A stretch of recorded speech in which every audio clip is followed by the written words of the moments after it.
एकदासो बनन जात, वो अजामिल का उपाख्यान अभी हम लोग वर्णन कर रहे हैं। वो अजामिल का विषय, पहले ब्राह्मण बालक, सब ब्राह्मण का गुण उसमें था। वो ब्राह्मण का गुण जो है उसको बताया गया है, अयं ही सुत संपन्न। ये व्यक्ति जब बालक था, ये जो युवक था, उनकी शादी हो गया था, तो सुत संपन्न, सुत का अर्थ होता है वेद का ज्ञान। वेद का नाम है श्रुति, और जो वेद का ज्ञान सुन के लाभ किया है उसको कहा जाता है श्रोत्रियम और श्रुत। जो वेद का ज्ञान सुना है गुरु से, ये सुनने का चीज है। पहले सुने, ये जो हम लोग सत्संग चला रहे हैं, इसका उद्देश्य है कि वेद का जो ज्ञान है उसको आप लोग आ करके सुने। सुनते सुनते ज्ञान लाभ होगा। पढ़ने का भी जरूरत नहीं है। कोई अगर पढ़ने को लिखने को नहीं जानता है तो उसको ज्ञान कैसा होगा? सुन के होगा। भगवान कान दिया है। असल में पहले वेद का ज्ञान सब कोई गुरु से सुन करके ही सीखता था। लिखित पुस्तक नहीं था। लिखित पुस्तक, ये कलियुग का प्रारंभ में व्यासदेव देखा कि कलियुग में स्मरण शक्ति कम हो जाएगा, इसीलिए केवल सुन करके उसका ज्ञान लाभ नहीं होगा। वो किताब पढ़ना चाहिए, रखना चाहिए।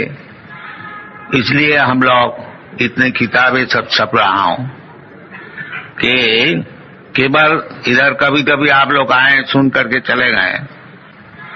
ये केवल इधर कभी कभी आप लोग आए, सुन करके चले गए, उसमें काम नहीं बनेगा। किताब पढ़िए से, किताब पढ़ने से वेद का ज्ञान लाभ होगा।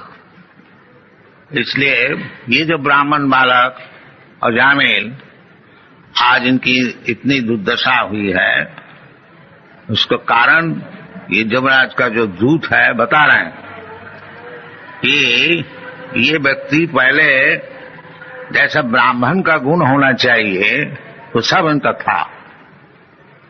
क्या है? न सुत संपन्न, अच्छी तरह से वेद का ज्ञान सुना हुआ था। संपन्न, संपन्न माने आखिरी तक सुना था 4 वेद का विषय में। और शील वृत्त गुणालय, और व्यवहारिक काम में भी बड़ा सज्जन और सद्गुण सब इनमें था। शील सत्व गुणालय, धृतव्रत। और धृतव्रत का अर्थ होता है जो काम करना है उसको व्रत धारण के किया जाए, यानी फुल डिटर्मिनेशन। धृतव्रत। भगवद गीता में भगवान कहते हैं महात्मानुस्तपांग प्रार्थ दैवी प्रकृति महास्थित भजंती दृढ़व्रत। द वर्ड इज, ये शब्द का बताया है दृढ़व्रत और दृढ़व्रत। दृढ़ मीन निश्चित। सवेरे 4 बजे उठना है, निश्चित, उसमें कोई फर्क नहीं पड़ेगा। कोई 4 बजे उठा और कोई नहीं उठा, नहीं, रोजाना अवश्य उठना चाहिए 4 बजे। उसका नाम है धृतव्रत और दृढ़व्रत। ये नहीं जो ऑकेजनली कभी कभी हम उठ जाते 4 बजे, नहीं, रोजाना उठना चाहिए। ये ब्राह्मण का काम है। धृतव्रत मृदु, बड़ा शांत स्वभाव, दांत, यानी अपना इंद्रियों को दमन करके रखना, ये ब्राह्मण का काम है। सम धम, मन को स्थिर रखना, इंद्रियों को स्थिर रखना, समो दमो तितिक्षा, ये सब सीखना चाहिए। तो इसीलिए ये बताया था निदुदांत सत्ववान। हाँ, सत्ववान का अर्थ होता है कभी झूठ नहीं बोलता। सत्ववान मंत्रविद, और वेद का मंत्र सब कंठस्थ और शुचि, बड़ा शुचि संपन्न, neat and clean, thrice taking bath, 3 दफे स्नान करते हैं, कपड़ा और शरीर खूब शुद्ध रखते हैं, और गुरु अग्नि अतिथि विद्याना, ये 3 वस्तु को सत्कार करना, गुरु को देख करके ही नमस्कार करना चाहिए, दंडवत। और अग्नि, इन्हें रोजाना यज्ञ करना चाहिए। और अतिथि, कोई व्यक्ति अचानक घर में आ जाए उनकी सेवा करनी चाहिए। और वृद्धानां, और विशेष करके वृद्ध व्यक्ति को खूब अच्छी तरह से सम्मान करना, उसको संतुष्ट करना, ये सब गुण है। और शुश्रूषु अनहंकृत, ये ब्राह्मण बालक ये सब करते थे, और अहंकार भी नहीं, जहां इतना करने वाला है। अनहंकृत, सर्वभूत सुहित, और सबके लिए सुहित, यानी उसको अच्छा सोचना, सबके लिए, सबका मंगल हो, सर्वे सुखी न भवन्तु, ये सब मनुष्य का सद्गुण है। साधु, और साधु एक एक शब्द का अनेक बहुत बड़ा लंबा चौड़ा अर्थ है, संक्षेप में आपको बता रहा हूं। तो साधु का अर्थ होता है भगवत भक्त। भगवान जैसे बताया है भगवत गीता में, साधु रेव समन्तव्य। साधु का अर्थ होता है कौन? भजते माम अनन्य भाव, अपि चेत सुदुराचारो भजते माम अनन्य भाव, साधुरेव समन्तव्य। जो कि भगवत भक्त है, भगवत सेवा छोड़ करके और दूसरा काम उनका नहीं है, उसका नाम है साधु। ये साधु शब्द भी आया है। मितवाग, और ज्यादा अनशन वक्ता नहीं। ये भक्त का उचित है कि केवल भगवान का ही नाम कीर्तन करें। अनशन बकने से खाली परमायु हानि होती है, उसमें कुछ लाभ नहीं है। इसलिए शास्त्र में कहता है वाचांसी वैकुंठ गुणानुवर्णन। यदि आप बात करें, बातचीत करें, तो वैकुंठ जो भगवान है उनका विषय करें। वो सिनेमा एक्ट्रेस का विषय नहीं। श्रवणम कीर्तनम विष्णु। अगर बातचीत करें, श्रवण, किसी का विषय श्रवण करना है तो भगवान विष्णु का विषय श्रवण कीजिए, और किसी का विषय कुछ बोलना है तो वो भगवान का विषय ही बोलिए। श्रवणम कीर्तनम विष्णु, वाचांसी वैकुंठ गुणानुवर्णन, सबई मन कृष्ण पदारविंद। इसका नाम है कृष्ण कॉन्शसनेस, कृष्ण भावनामृत। ये सब समय मन को भगवान का चरण में लगा के रखना। और भगवान खुद बताते हैं मन मना भव मद भक्त मत जाजी मांग नमस्कुरु। तो इसका नाम है जो कृष्ण कॉन्शसनेस। ये 4 बात, सब समय भगवान का चिंतन करना। इसलिए हम लोग सबसे अनुरोध करते हैं कि हरे कृष्णा नाम जपा कीजिए तो मन भगवान में लगेगा। हरे कृष्णा कृष्णा नाम तो सुन रहा है ना, तो सुनने से मन जाएगा उधर। ये मेडिटेशन है। हरे कृष्णा कृष्ण कृष्ण हरे हरे, मन मना। और वो करेगा कौन? मद भक्त। मन मना भव मद भक्त। बिना भक्त हुए वो हरे कृष्ण क्यों जपेगा? तो मन मना भव मद भक्त मद जाजी, मुझको पूजा करो। इसलिए भगवान खुद आए हैं मंदिर में। खूब अच्छे से सजाओ, भगवान को फूल चढ़ाओ, भगवान को भोग लगाओ, प्रसाद खाओ। ये सब शास्त्र में विधान दिया है। मन मना भव मद भक्तो मद्याजी मांग नमस्कुरु। अगर कुछ नहीं कर सकते हो एक दफे आकर के नमस्कार करके जाओ। बहुत सरल है, कोई मुश्किल नहीं है। बाकी हम लोग करने को नहीं चाहते। हाँ, हम लोग कहते हैं चलो जी मंदिर में जाके कर क्या होगा, चलो रेस्टोरेंट में चलो, एक कप चाय पिया जाए, बीड़ी फूका जाए। ये सब दुर्दशा क्यों ना हो। तो शास्त्र में जो विधि है उसको हम लोग मानते नहीं, उसको उल्लंघन करते हैं, तो उसको कभी सुख मिल सकता है नहीं। शास्त्र विधि मुत्सृज्य वर्तते काम कारत न सुखं सवानति, उसको कभी सुख नहीं मिलेगा। शास्त्र विधि को उल्लंघन करेंगे और हम सुखी रहेंगे, ये संभव नहीं है। हाँ, तो ये बालक, ब्राह्मण बालक, ये युवक, 20-25 बरस उम्र, ये सब चीज सीख लिया था। हाँ, ब्राह्मण का घर में जन्म लेने का उपकार क्या है, दूसरे को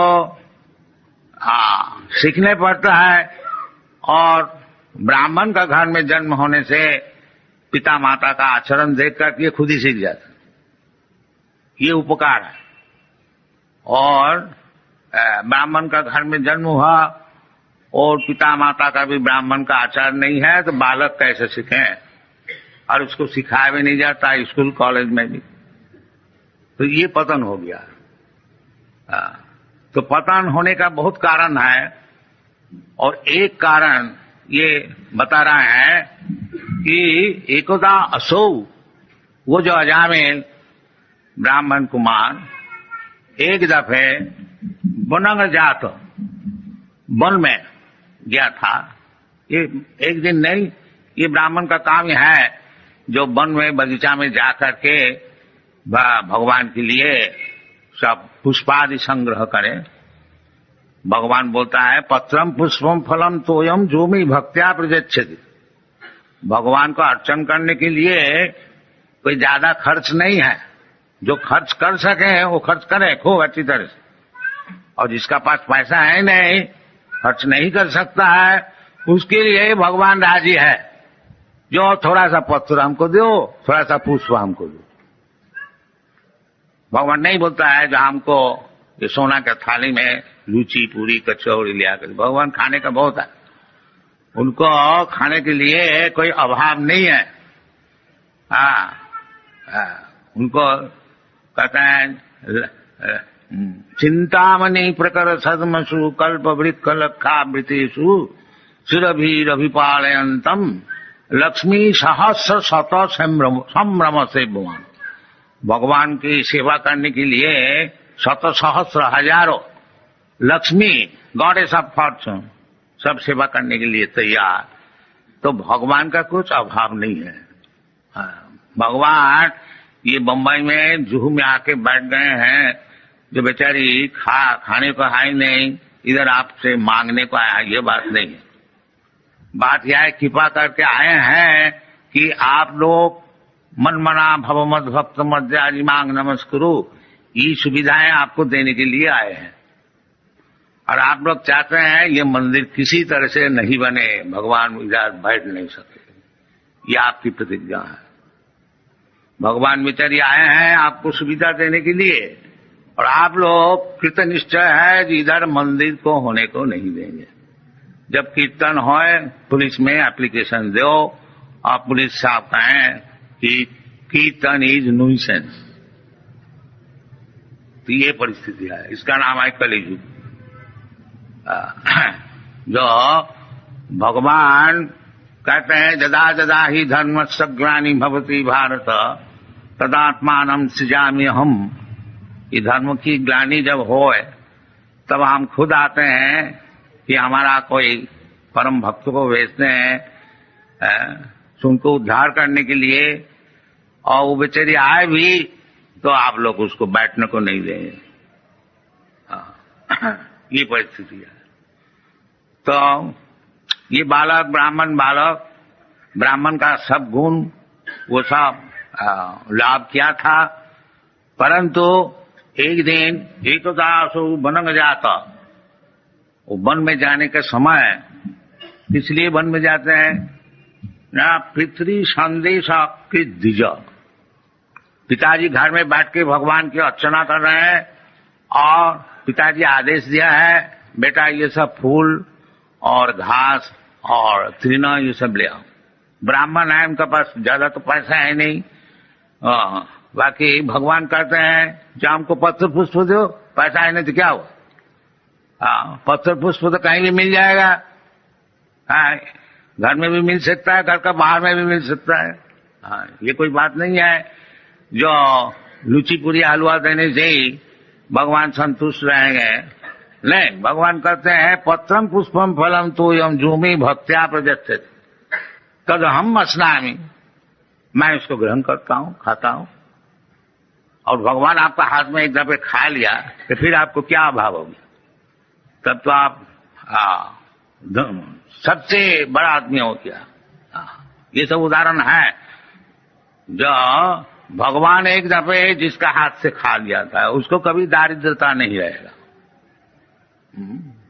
शास्त्र में बताते हैं। आजकल सब कोई हम लोग को पूछते हैं जी भगवत भजन करके क्या होगा, आदमी सब गरीब है और उसको पहले खाने को चाहिए, और हम लोग एडवर्टाइज करते हैं जिसको खाने के लिए कोई संस्थान नहीं है, पहनने का कपड़ा नहीं है और रहने का जगह नहीं है, आइए हमारा पास, हम बम्बई में और अच्छी तरह से मकान बना रहे हैं, सब आइए रहिए। बाकी कोई नहीं आता, हमको परदेश से आदमी लाने पड़ता है मंदिर चलाने के लिए, कोई आते नहीं। ये बहुत खेद का बात है, जो भारतीय क्रिश्चियन है उसमें भारतीय कोई आता नहीं, वो मिल में जाता है, इधर नहीं आता। तो हम लोग क्या करें, हम लोग तो खुशामदी कर रहे हैं कि आइए इधर रहिए, इधर भगवान का प्रसाद खाइए और कीर्तन कीजिए और सब चीज आपको मिल जाएगा। भगवान खुद कहते हैं तेषाम नित्याभियुक्तानाम योग किमं बहम। What is the first line? अनन्य चिंतयन्तं मांग जीजनापद्युपासते तेषाम नित्याभियुक्तानाम योग क्षेमं बहामि अहम। यदि आप अनन्य चिंतन केवल भगवान की चिंतन में नियुक्त रहे, अनन्य चिंतन, अनन्य चिंतन जैसा ही कृष्ण कॉन्शियसनेस मूवमेंट जो हम लोग सिखाते हैं, अनन्य चिंतन सब समय 24 आवर्स 24 घंटा केवल भगवान का चिंतन और कोई चिंतन नहीं। जो कुछ काम किया जाए सब भगवान के लिए इधर होता है। एक्चुअली आप लोग सब देखिए, हम लोग ऐसे नहीं है बैठ के रहते हैं सोते हैं, नहीं, हम लोग मंदिर में अर्चन करते हैं, भगवान को सजाते हैं, भगवान को भोग लगाते हैं और भोग लगाने के लिए अच्छी तरह से रसोई करते हैं और रसोई के लिए चीज हम मांग के ले आते हैं और भगवान के लिए किताब लिखते हैं और किताब भी फिर छपाते हैं, प्रेस में जाते हैं, इस तरह से अच्छी तरह से किताब छपा गया देखता है, फिर उसको बेचने के लिए कोशिश करते हैं। इसीलिए 24 घंटा हम लोग का एंगेजमेंट है, 24 आवर्स, एक मिनट भी समय नहीं है। इसका नाम है अनन्य चिंतन, और कुछ चिंता नहीं है, केवल भगवान का विषय। जैसा साधारण व्यक्ति उस सब समय अपना घर गृहस्थी का चिंतन करते हैं, किस तरह से अपना गृहस्थी को पालन किया जाए, किस तरह से लड़का बच्चे को शिक्षण दिया जाए, किस तरह से रुपया उपार्जन किया जाए, ये जैसा उनका चिंतन है, हम लोग का भी ऐसी चिंतन है। बाकी भगवान के लिए, भगवान का मंदिर किस तरह से बनेगा, इतना क्यों लड़ाई हम लोग इधर करते हैं। हमारा 108 मंदिर है और एक अगर इधर नहीं हुआ तो 107 तो जरूर रह जाएगा, तो उसमें हमारा कुछ नुकसान नहीं है। बाकी हम लोग सोचते हैं जो ये भगवान का मंदिर, बम्बई इतना बड़ा भारी शहर है, क्यों अच्छी तरह से नहीं बनाया जाए, ये हम लोग कहते हैं। बाकी बाधाएं देते हैं, नहीं तुमको नहीं देगा, तो बाधाएं देने होने दीजिए, बाकी हम लोग चिंतन नहीं छोड़ेंगे। हमारा चिंतन चले, ये हमारा काम है। उसमें सफल होए और नहीं सफल होए वो चिंतन है नहीं। सफल होगा भगवान की इच्छा होगा तो इच्छा होगी तो सफल होगा, और नहीं होगा तो हमारे क्या, भगवान का काम भगवान को करने को नहीं दिया तो उसमें हमारा कोई नुकसान नहीं। तो ये इसका नाम है मन मना मम भक्त। ये इतना प्रयास कौन करेगा अगर भक्त नहीं हुआ? वो लोग छोड़ देगा, मतलब क्यों इतना झंझट में जाए। चलो जी इतना टाइम तो कुछ शेयर मार्केट में स्पेकुलेशन करने से कुछ रुपया पैदा हो जाए। तो ये भक्त ही कर सकता है, मन मना भव मत भक्त। इसलिए भगवान कहते हैं भगवत भक्त, क्योंकि उसका चिंतन सब समय रहेगा और वही सबसे बड़ा योगी है जो भगवान का चिंतन किसी तरह से जेन तेन प्रकार, ये चैतन्य महापुरुष का फिलोसफी है, किसी तरह से जेन तेन प्रकार मन कृष्ण निवेश है, इसी तरह से मन जो है उसको भगवान का चरण में लगाएगी। ये कृष्ण कॉन्शसनेस फिलोसफी। तो हर किसी का काम इधर है, कोई काम आप दीजिए उसमें कृष्ण सेंटर, इसलिए वो मन मना भवमत भक्त, वो भक्त हो गया और मन सब समय भगवान का चरण में उसको लगा रहा। तो उसके लिए भगवान खुद कहते हैं जो इस प्रकार जो व्यक्ति है सब समय हमारा चिंतन करते हैं उसको कोई अभाव नहीं रहेगा। उसका अभाव का विषय है मैं खुद देखूंगा। तेषाम नित्याभियुक्तानाम योगोक्षेमं वहामि अहम। Whatever necessities they have got, Krishna will bring personally, here you take it. And actually आप लोग देखिए सब, हमारा 108 मंदिर है सारा दुनिया में, और एक एक मंदिर में 50 से कम नहीं 200, 250, 300 तक है भक्त लोग। और समझ लीजिए कितना भक्त है 108 मंदिर में सारा दुनिया में। लंदन में है, न्यूयॉर्क में है, लंदन में 2 है, एडिनबरा में है, और लॉस एंजलिस में है, बॉस्टन में है, अमेरिका में 40 है, ऑस्ट्रेलिया में है, कनाडा में है, सब जगह में है। बाकी कोई भी मंदिर में आप लोग जाइए देखिएगा कुछ अभाव नहीं है। योगोक्षेमं वहामि अहम, ये प्रैक्टिकल है, ये थियोरिटिकल नहीं है जहां हम लोग धोखा देते हैं, बात बताते हैं। आप जाइए मुंबई में भी देखिए कितना परेशान हम लोग हो रहा है, बाकी हमारा सेवा पूजा चल रहा है। अगर मंदिर बनाने को नहीं भी दें तो हमारा सेवा पूजा तो चल रहा है, उसमें हमारा नुकसान कोई नहीं है। बाकी जो लोग बाधा देते हैं उनको नुकसान होगा, जरूर होगा। ये भगवान कभी सहन नहीं करेंगे। तो ये सब होनी चाहिए भारत में, विशेष करके ये, क्योंकि भारतीय संपत्ति है भगवत भक्ति। भगवत भक्ति जो है विशेष करके भारतवर्ष में ही है, इसलिए देवता लोग भी भगवान से प्रार्थना करते हैं कि हमको फिर भारतवर्ष में जन्म दीजिए। इस शास्त्र में भारत भूमि ऐसी है पुण्य भूमि कि इधर में जिसका जन्म हुआ है वो स्वाभाविक तौर से ही भक्त होते हैं, उसको जबरदस्ती उसका भक्त बनाया जाता है। अभी तक जब हम लोग कोई संकीर्तन मूवमेंट किसी शहर में करते हैं, आप लोग देखा होगा मुंबई में हम लोग वो what is that place, cross मैदान में 2 दफे 3 दफे किया था। तो 30,000 40,000 व्यक्ति सब आते थे। कलकत्ता में किया था, उधर भी यही, हैदराबाद में किया था, मद्रास में किया था। तो अभी तक भगवत भक्ति भारतीय लोग भूला नहीं है, उनको जबरदस्ती भुलाया जाता है। तो भूला नहीं, इसको छोड़ना नहीं, फिर मनुष्य जीवन का असफलता हो जाएगा। ये नहीं, मनुष्य जीवन का सफलता चाहते हैं तो ये भगवत भक्ति अवश्य ग्रहण किया जाए। भगवत भक्ति हीन जाति जपस तप क्रिया अप्राणस्य ही देह समन्ननं लोकरंजन। भगवत भक्ति जिसका है नहीं, उनको बड़ा जाति और जपस तप, ऑस्टेरिटी, तपस्या, और क्रियाकांड ये सब कैसी है? दे अप्राण से ही देव सब मन्नन लोकन, जैसा मुर्दा को सजाया जाता है। मुर्दा को सजाने से मुर्दा का क्या लाभ होता? कुछ नहीं लाभ होता, न किसी का लाभ होता।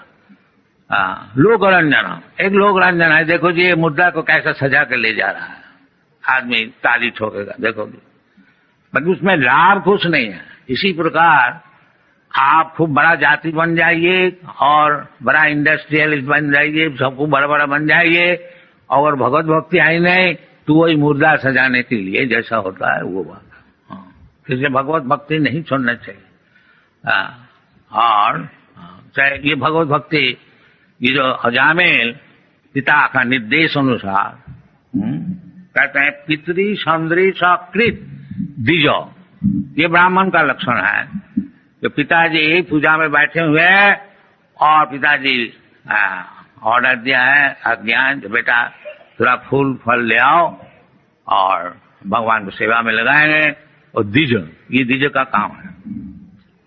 आदाय तत्व आवृत्य फलो पुष्प समित कुशान, और पिता का निर्देश अनुसार वो बालक फल फूल और समित इन्हें कुश ये सब लेकर के आ रहे थे वन से। और रास्ता में क्या देखा है कि ददर्शा कामिनं कश्चित्, एक कामी पुरुष को देखा। कामी माने शूद्र, शूद्र होता है कामी, और ब्राह्मण होता है संयमी, काम को संयमन करते, समाओ, समाओ दमाओ। अगर कोई व्यक्ति लास्टी डिजायर को दमन नहीं कर सकता है वो शूद्र है, और जो दमन कर सकता है वो ब्राह्मण है, वो स्वामी है, वो गोस्वामी है। स्वामी का अर्थ होता है मालिक, गोस्वामी का अर्थ होता है जो इंद्रिय का मालिक। साधारणतः इंद्रिय का दास होता है। जीवा है एक इंद्रिय, वो बोला जी एक बीड़ी हमको दीजिए, जीवा सूख गया है तो इसी वक्त बीड़ी देनी चाहिए। तो इसका माने मैं जो है जीवा का दास है। जीवा बीड़ी मांग रहे हैं, सिगरेट मांग रहे हैं, हम भी उसको दे रहे हैं। इसके माने हम तो समझते हैं मालिक है इंडिपेंडेंट, बाकी हम जीवा का दास है। और जब अब जीवा का दास नहीं होंगे, जीवा बोलता है हमको बीड़ी दीजिए, आप जब बोलेंगे नहीं बीड़ी दीजिए, तब अब जीवा का दास नहीं, गो का दास नहीं है, गो का स्वामी है, गोस्वामी, उसका नाम है गोस्वामी। जीवा एक इंद्र है, इंद्र का नाम होता है गो, और जब गो का दास हो जाते हैं तो गोदास, और जब गो का स्वामी हो जाते हैं तो गोस्वामी, इसका नाम। गोस्वामी ये नहीं है तो नाम में तो गोस्वामी है और है बीड़ी का दास, ऐसे काम नहीं चलेगा। गोस्वामी का अर्थ होता है जो गो का स्वामी है। स्वामी जो टाइटल दिया जाता है सन्यासी को, इसका मतलब है जो सब इंद्रियों का स्वामी है, इंद्रिय का दास नहीं है। इसी प्रकार कहते हैं आदाय तथा फल पुष्प ददर्श कामिनं कश्चित्, कामिनं लस्टी मैन, दैट मीन शूद्र। एक शूद्र को देखा, कामिनं कश्चित् शूद्रं, शूद्र बता दिया। सह क्वचित् शूद्रं सह बुधिशया पित्या च मधुमौरेयं मदा घूर्णित नेत्र। देखा जो एक औरत शूद्रा ने दोनों ही शराब पिया था, मद घूर्णिता, मद का अर्थ होता है शराब, और उसमें ब्रेन पजल हुआ गया था, मद घूर्णिता। इत्याच मधुमौरेयं मदा घूर्णित नेत्र, आग भी घूम रहा था, इन्हें बहुत अच्छी तरह से पिया हुआ था शराब। आजकल तो इसमें इनकरेजमेंट दिया जाता है, जाइए इधर शराब का दुकान है, बाकी ये सब शूद्र का काम है। ये ब्राह्मण का काम नहीं है, ये शूद्र का काम है। मत्तया श्रित विश्लित निव्या, और वो कपड़े भी सब ढीला हो गया था। हाँ, विश्वथ निव्या व्यपीतंग निरपत्रम, और दोनों मिलकर के वो आलिंगन चुंबन आदि सब कर रहे थे पब्लिक रोड में, निरपत्र को, कोई लज्जा नहीं, बिल्कुल लज्जा नहीं, निरपत्र। निरंतम अनुगायंतम, ऐसे सब काम कर रहे थे और वो सिनेमा का गान भी गाते थे। उस समय सिनेमा शायद नहीं था, तो अनुगायंतम ऐसी कुछ lust invoking songs they were singing, hasantam and laughing and smiling and अनंतिके, बस कोई बाधाएं नहीं। ये एक औरत और एक शूद्र और एक शूद्रानी को देखा। ये ब्राह्मण देखिए इतना क्वालिफाइड है, इतना क्वालिफाइड होते हुए भी सामने में जब देखता है तो उसका मन जरूर विचलित हो जाता है। वो तो बालक है, युवक है, और एक ब्राह्मण बालक एकोदा कभी ऐसा देख करके कितना उनका पतन हुआ था वो आगे मालूम होगा। और हम लोग रोजाना देखते हैं, अगर रास्ता में नहीं है, रास्ता में भी है, और उसको तस्वीर सिनेमा में भी दिखाया जाता है, तो किस तरह से युवक वो अपना ब्राह्मण धर्म में प्रतिश्रुत रहेगा, असंभव है। एक दफे देख करके अजामिल का कितना पतन हुआ था। वो फिर चोर बन गया, डाकू बन गया, ठग बन गया, और जो कुछ होने का था उसको सब हुआ था। और एक दफे देख करके, एक शूद्र शूद्रानी को आलिंगित देख करके, और हम लोग रोज देख रहे हैं सिनेमा में, तो हमारा कितना पतन हुआ है और होने वाला है वो आप लोग थोड़ा समझ लीजिए। हाँ, ये कलियुग है, इसलिए ये जो भारतीय कृष्टि वैदिक सभ्यता, इसको साधारण तौर से रक्षा करना बहुत ही मुश्किल है। इसलिए कलियुग जैसा बीमार है ऐसा दवाई भी है। ये शास्त्र में ऐसा बताया है, जो कलियुग जो है ये दोष का निधि है, समुद्र है दोष का, इतना दोष है।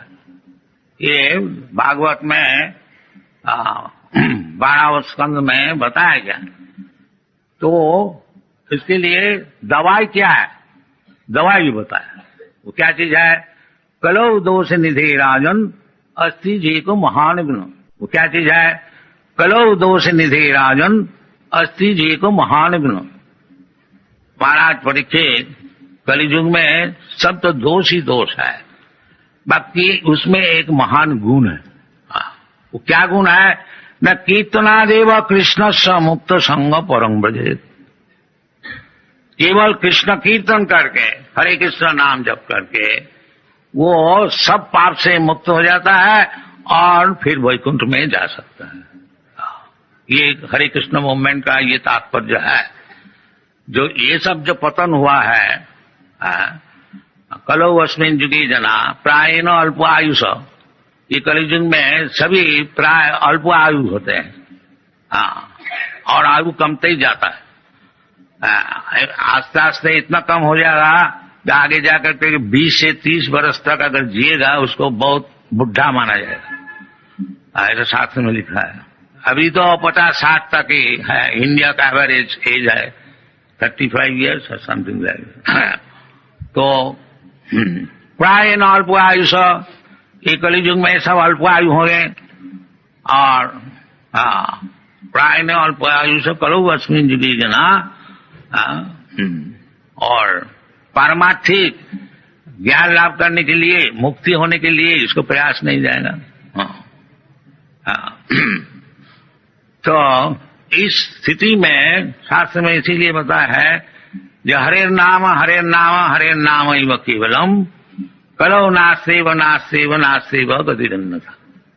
कलियुग में ये यदि कोई उद्धार होने को चाहते हैं, लिबरेटेड, लिबरेटेड का अर्थ होता है कि ये जो जन्म मृत्यु है, जरा व्याधि, ये स्वाभाविक नहीं है, अस्वाभाविक है। जीव जो है नित्य शाश्वतोयं, ये तो नित्य है, ये मरने वाला नहीं है, शाश्वत। न हन्नते हन्नमाने शरीरे, और ये शरीर जो उपस्थित शरीर है ये नष्ट हो जाने से जीवात्मा नष्ट नहीं होता, उसका और एक शरीर मिलता। तथा देहांतर प्राप्ति, तो यदि मैं और आप सब नित्य है और भगवान भी नित्य है, नित्य नित्यानांग चेतनस चेतनानाम, भगवान भी नित्य वस्तु है, चेतन वस्तु है, और हम लोग भी नित्य वस्तु है, चेतन वस्तु। हाँ, तो भगवान चाहते हैं कि तुम जो नित्य वस्तु है, तुम्हारा जन्म मरण नहीं है, तुम जो जन्म मरण माला में फंसे हुए हैं, इससे निकल आओ। इसका नाम है मुक्ति, इसका नाम है मुक्ति। मुक्ति परेशान स्वरूपेण अवस्थिति, मुक्ति हित्या अन्यथा रूपम स्वरूपेण अवस्थिति, ये मुक्ति का विश्लेषण है। ये अभी हम लोग स्वरूप भूल गया। स्वरूप हमारा है, हम कभी मरने वाला नहीं है, और अभी हम मरते हैं। एक शरीर पलट के और एक शरीर ग्रहण करते हैं, फिर शरीर 84 लाख योनि है, उसमें घूमते फिरते हैं। ये हमारा बंधन, ये बंधन से मुक्त होने से उसको मुक्ति कहा जाता है। स्वरूपेण अवस्थिति, स्वरूप का अर्थ होता है हम मरने वाला नहीं है।